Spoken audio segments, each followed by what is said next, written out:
आपका भी बंद कमरे में अकेले बैठकर रोने का मन करता है? अक्सर हमारे आस पड़ोस और रिश्तेदारों में क्या होता है कि जब हमारा रिजल्ट आता है और हमारा लिस्ट में नाम नहीं होता तो यही लोग सबसे पहले हमें फ़ोन करते हैं, क्योंकि इन्हें खुद से ज़्यादा हमारी चिंता होती है कि हम कहीं एग्ज़ाम में पास तो नहीं हो गए।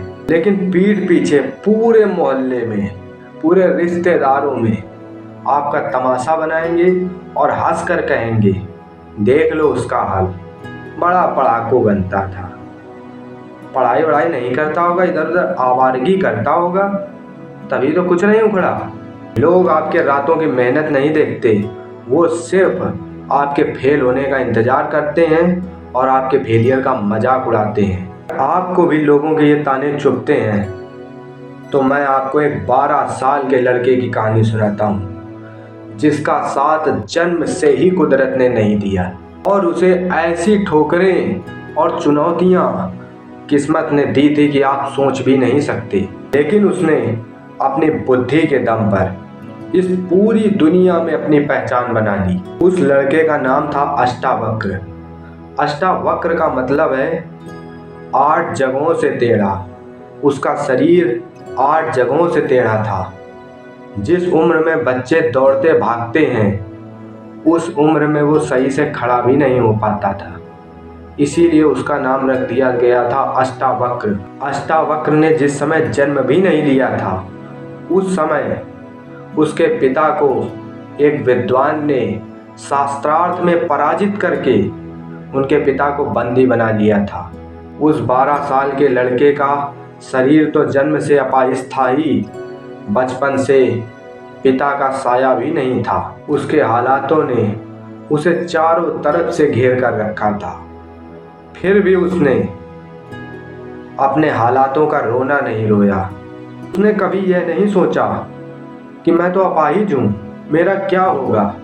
उसने दिन रात ज्ञान के पीछे खुद को इतना तपाया कि बड़े बड़े ज्ञानी भी उसके सामने पानी भरते थे। एक दिन वो 12 साल का लड़का अपने पिता को आज़ाद कराने के लिए राजा जनक के दरबार में पहुंचा, जहां बैठे बड़े बड़े ज्ञानी लोग उसको लंगड़ाते हुए देखकर जोर जोर से हंसने लगे। पूरी सभा हंस रही थी, तभी वो 12 साल का लड़का भी जोर जोर से हंसने लगा। उसको देखकर राजा जनक हैरान हो गए और उन्होंने उससे पूछा, ये सब तो तुम्हारे टेढ़े शरीर को देखकर हंस रहे हैं, पर तुम क्यों इनको देखकर हंस रहे हो?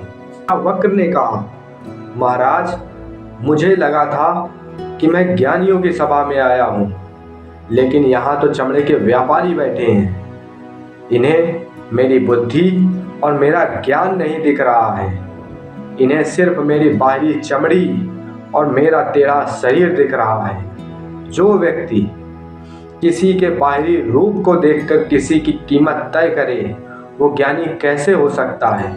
बात सिर्फ डायलॉग की नहीं थी। राजा जनक ने अष्टावक्र का मुकाबला अपने सबसे विद्वान बंदी से करवाया।